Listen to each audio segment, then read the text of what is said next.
এলাম বিরতির পর আবার হাই টিভি মহাসপ্তমীর পুজোর আড্ডা নিয়ে। আচ্ছা, মহাসপ্তমী কিন্তু দেখতে দেখতে কেটে গেল, কালকে কিন্তু মহা অষ্টমী। আর মহা অষ্টমী মানেই মহাষ্টমী মানে সকালবেলা তাড়াতাড়ি ঘুম থেকে ওঠা, হ্যাঁ, অঞ্জলি মানে পেটুক্ত হয়, মানে উপবাস। এজন্যই আমি প্রশ্নটা ছুড়ে দিলাম, এজন্য আমি জানতাম যে এটা আমি দিদার কাছে। আপনারা কিন্তু জানেন যে ছেলেরা কিন্তু বেরোয়, কিন্তু মেয়েরা কিন্তু ওই অষ্টমীর দিন বেরোয়, স্পেশাল ড্রেস, সুন্দর শাড়ি পরে। হ্যাঁ, অবশ্যই। অষ্টমীর দিন আমি কিন্তু ধুতি পরি, অষ্টমীর দিনটা আমি ধুতি পরি, হ্যাঁ, 2 থেকে 3 ঘন্টা, এবং খুব মানে সাহসের সঙ্গে সামলাই। এবং খুব ভালো লাগে যে পাড়ার যারা মেয়েরা, এবং জানি তোরাও হয়তো খুব সুন্দরভাবে সেজে গুজে শাড়ি টাড়ি পরে আসি। কারণ আজকাল কি মেয়েদেরকে শাড়ি পরে তো দেখাই যায় না, আজকাল তো শাড়ি পরে দেখাই যায় না।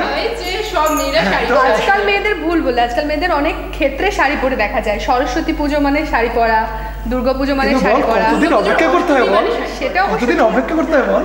কিন্তু এটাও যে অষ্টমীর দিন আমরা সবাই কিন্তু বাঙালি হয়ে যাই, আমরা বাঙালি হয়ে যাই। আচ্ছা, তোমরা কি ভেবেছো মহাসপ্তমীর শেষের সাথে সাথে কিন্তু পুজোর একটা দিনও কমে গেল? অবশ্যই, সেই সঙ্গে শেষ হয়ে গেল আমাদের মহাসপ্তমীর আড্ডাও। কিন্তু তাহলে সপ্তমীর আড্ডা তো শেষ, সপ্তমীও শেষ, কিন্তু আপনারা আবার আমরা মহা অষ্টমীর আড্ডাতে বসবো, সেই সঙ্গে কিন্তু আপনাদেরকেও থাকতে হবে। শুধু থাকলে হবে না, সাথে ফোনও করতে হবে। কোথায় ফোন করবেন সেটাও আমি আপনাদেরকে বলেছি, 606060তে আপনারা ফোন করবেন, আমাদের আড্ডায় সামিল হবেন, আমাদের খুব ভালো লাগবে।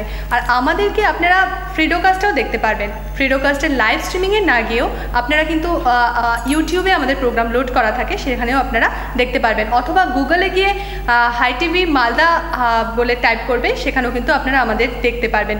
আমাদের আড্ডায় সামিল হবেন। কালকে মহা অষ্টমীর আড্ডা নিয়ে আমরা আবার আপনাদের সামনে হাজির হব, আপনারা আমাদের সঙ্গে থাকবেন, খুব ভালো লাগবে। ততক্ষণ পর্যন্ত ভালো থাকুন, সুস্থ থাকুন, সবাইকে ভালো রাখুন। নমস্কার।